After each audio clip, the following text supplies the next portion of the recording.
जय हिंद दोस्तों, नमस्कार। मैं सुशील पाल, आप देख रहे हैं सुशील फ्यूचर के चैनल। दोस्तों, आज हमारा यह जो अभी हाल में 15 मार्च 2024 को जो 1 to 5 प्राथमिक का बिहार बीपीएससी के द्वारा जो एग्ज़ाम हुआ है, उसी पर आधारित पार्ट सेकंड है। हम सभी 120 प्रश्नों को देखेंगे और प्रत्येक पार्ट में 20 प्रश्न है। यह हमारा दूसरा पार्ट है। पहला पार्ट देखने के लिए हमारे प्लेलिस्ट में जाकर देख सकते हैं।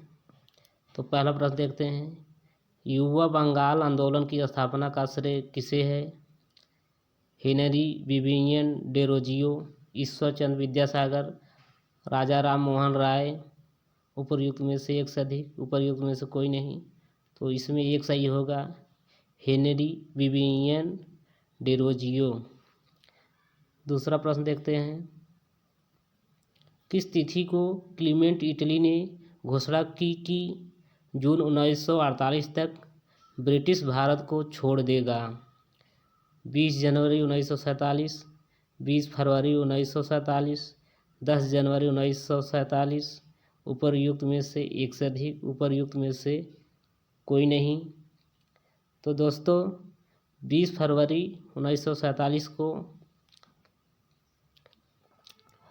क्लीमेंट इटली ने घोषणा की जून 1948 तक अंग्रेज भारत को छोड़ देंगे। तो इसमें दो सही होगा। 20 फरवरी 1947 को यह घोषणा कर दिया गया था, जून 1948 तक अंग्रेज भारत को छोड़ देंगे। तो इसमें दो सही होगा, 20 फरवरी 1947। अगला प्रश्न देखते हैं, किस वर्ष बिहार को बंगाल से अलग किया गया था? 1905, 1907, 1909। उपर्युक्त में से एक से अधिक, उपर्युक्त में से कोई नहीं। तो दोस्तों, जैसा कि आप जानते हैं, 22 मार्च 1912 को बिहार को बंगाल से अलग कर दिया गया था। तो इसमें से उपर्युक्त में से कोई नहीं होगा। पांचवा होगा इसमें, उपर्युक्त में से कोई नहीं, जो 1912 में बिहार को बंगाल से अलग कर दिया गया था। तो इसमें उपर्युक्त में से कोई नहीं होगा। आगे देखते हैं, निम्नलिखित में से भारत छोड़ो आंदोलन 1942 का मुख्य कारण क्या था? क्रिप्स मिशन की असफलता, द्वितीय विश्व युद्ध के हानिकारक प्रभाव, गांधी इरविन समझौता। उपर्युक्त में से एक से अधिक, उपर्युक्त में से कोई नहीं। तो दोस्तों, भारत छोड़ो आंदोलन 1942 का मुख्य कारण क्या था? किस कारण से भारत छोड़ो आंदोलन 1942 में करना पड़ा?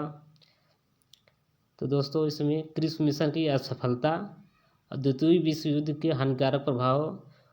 जैसा कि आप जानते हैं, क्रिप्स मिशन 1942 में आया था और द्वितीय विश्व युद्ध 1939 से शुरू होकर 1945 तक चला था, जो कि द्वितीय विश्व युद्ध में भारत को बिना सूचना दिए, बिना बताए ही द्वितीय विश्व युद्ध में शामिल कर लिया गया था।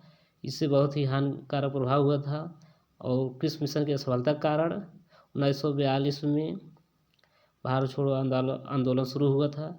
तो इसमें उपर्युक्त में से एक से अधिक सही होगा। पहला और दूसरा दोनों है, क्रिप्स मिशन की असफलता, द्वितीय विश्व युद्ध के हानिकारक प्रभाव, इसलिए इसमें आंसर उपर्युक्त में से एक से अधिक होगा। और इसी में भारत छोड़ो आंदोलन 8 अगस्त 1942 को शुरू हुआ था और इसी में करो या मरो का, डू और डाई का नारा दिए थे महात्मा गांधी।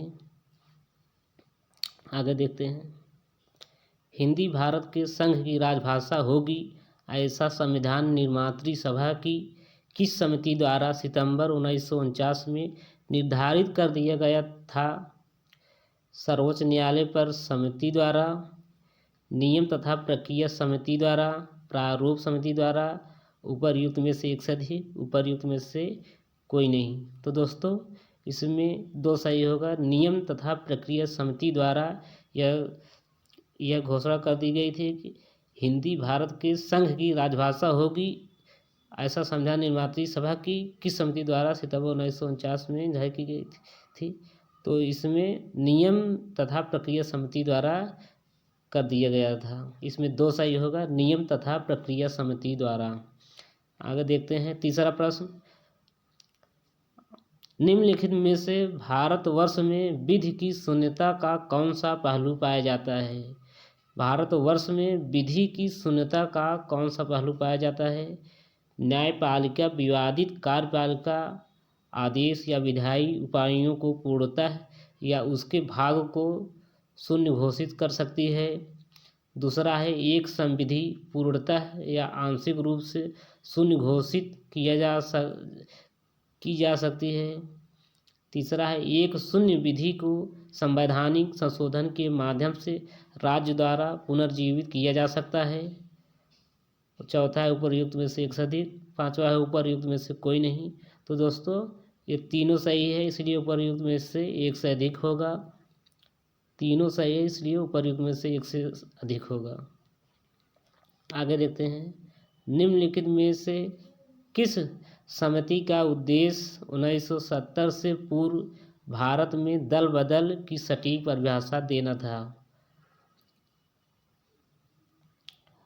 तो चौहान समिति, हर्षद मेहता समिति, मुदालियर समिति, उपर्युक्त में से एक से अधिक, उपर्युक्त में से कोई नहीं। तो दोस्तों इसमें तीसरा सही होगा मुदालियर समिति। तीसरा सही होगा मुदालियर समिति, तीसरा सही है। आगे देखते हैं, इनमें से किसने सामुदायिक कार्यक्रम को एक मौन क्रांति की संज्ञा दी थी?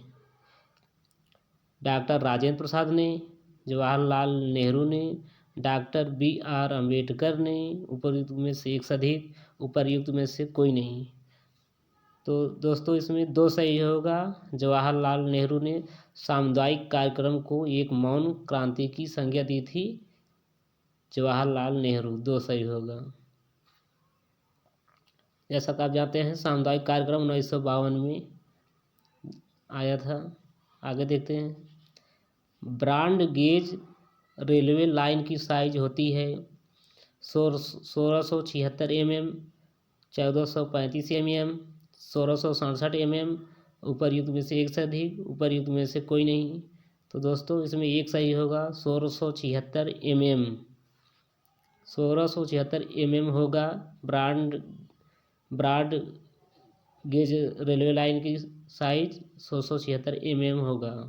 आगे देखते हैं, भाला फेंकने वाला वह कौन है जिसके पास ओलंपिक तथा वर्ल्ड चैंपियनशिप दोनों खिताब है?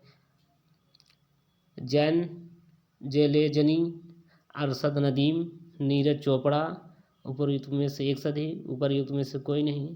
तो दोस्तों नीरज चोपड़ा होंगे, तीसरा सही होगा। वो भाला फेंकने वाले हैं जो ओलंपिक तथा वर्ल्ड चैंपियन दोनों का खिताब उनके पास है, वह नीरज चोपड़ा हैं, तीसरा इसमें सही होगा नीरज चोपड़ा। आगे देखते हैं, ध्वनि के मापन की इकाई को कहा जाता है वोल्ट, वाट, एम्पीयर, उपर्युक्त में से एक से अधिक, उपर्युक्त में से कोई नहीं। तो दोस्तों जैसा कि आप जानते हैं इसमें से पांचवा सही होगा, उपर्युक्त में से कोई नहीं, क्योंकि ध्वनि के मापन की इकाई को डेसिमल कहते हैं। डेसीबल में हम ध्वनि के मापन करते हैं। आगे देखते हैं, भारत के नए संसद भवन को देश को कब समर्पित किया गया? 28 मई 2023, 23 अगस्त 2023, 15 अगस्त 2022, उपर्युक्त में से एक से अधिक, उपर्युक्त में से कोई नहीं। तो दोस्तों भारत के नए संसद भवन को देश को 28 मई 2023 को समर्पित कर दिया गया था। तो इसमें एक सही होगा 28 मई 2023। आगे देखते हैं, भारत का चंद्रयान 3 चंद्रमा की सतह पर कब उतरा? 10 अगस्त 2023, 15 अगस्त 2023, 23 अगस्त 2023, उपर्युक्त में से कोई नहीं, उपर्युक्त में से एक से अधिक। तो दोस्तों इसमें 23 अगस्त 2023 को भारत का चंद्रयान-3 चंद्रमा की दक्षिणी ध्रुव पर लैंड किया था 23 अगस्त 2023 को। दक्षिणी ध्रुव पर चंद्रयान उतरा था। आगे देखते हैं। भारत के संविधान का अनुच्छेद 1 देश को बनाता है एक गणराज्य, एक संघ, एक स्वतंत्र राष्ट्र, उपरयुक्त में से एक से अधिक, उपरयुक्त में से कोई नहीं। तो भारत का संविधान एक संघ बनाता है, जो कि 2 सही होगा। भारत का अनुच्छेद 1 में भारत राज्यों का संघ है, उसमें परिभाषित किया गया है, इसलिए 2 सही है। अनुच्छेद 1 में एक संघ है, 2 सही है। ब्रिटिश शासन के दौरान दिल्ली राजधानी की नींव किसने रखी? अंग्रेजों के शासन के दौरान भारत की राजधानी दिल्ली की नींव किसने रखी? महारानी एलिजाबेथ, किंग जॉर्ज पंचम, महारानी विक्टोरिया, उपरयुक्त में से एक सदी, उपरयुक्त में से कोई नहीं।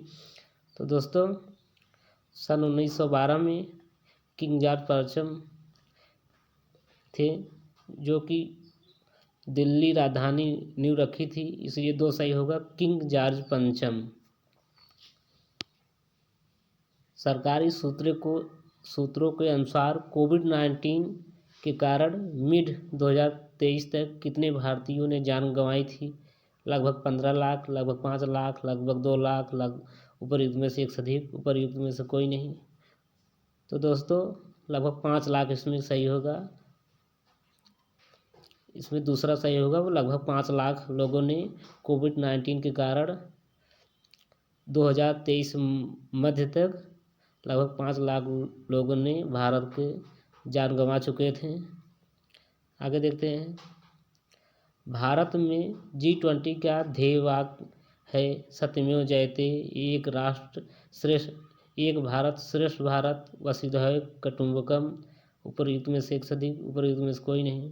तो दोस्तों भारत में G20 का ध्येय वाक्य वसुधैव कुटुंबकम होगा।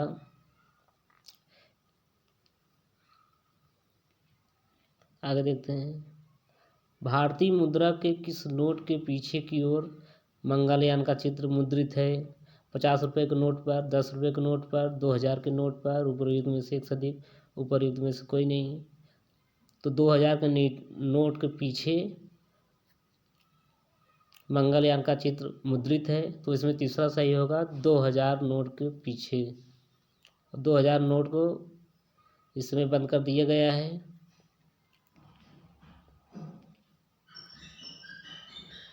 भूकंप की तीव्रता का मापन किस मशीन द्वारा किया जाता है? बैरोमीटर, मैनोमीटर, सिस्मोग्राफ, उपरयुक्त में से एक से अधिक, उपरयुक्त में से कोई नहीं। तो भूकंप की तीव्रता का मापन सिस्मोग्राफ के द्वारा किया जाता है। और एक होता है भूकंप की रिएक्टर पैमाना, उसमें भूकंप की उसमें भी तीव्रता का मापन किया जाता है, एक रिएक्टर पैमाना और सिस्मोग्राफ के द्वारा। तो इसमें 3 सही होगा, सिस्मोग्राफ। वायु में ऑक्सीजन का प्रतिशत है 0.04%, 0.93% और 21%, उपरयुक्त में से एक से अधिक, उपरयुक्त में से कोई नहीं। तो वायु में ऑक्सीजन का प्रतिशत 21% है, इसमें तीसरा सही होगा। और नाइट्रोजन का वायु में प्रतिशत 78% है, और कार्बन डाइऑक्साइड का 0.03% है, और आर्गन का 0.93% होता है।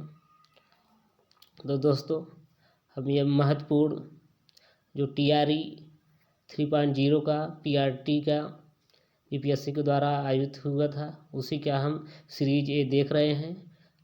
हम 2 पार्ट देख चुके हैं, 20 प्रश्नों का 40 प्रश्न देख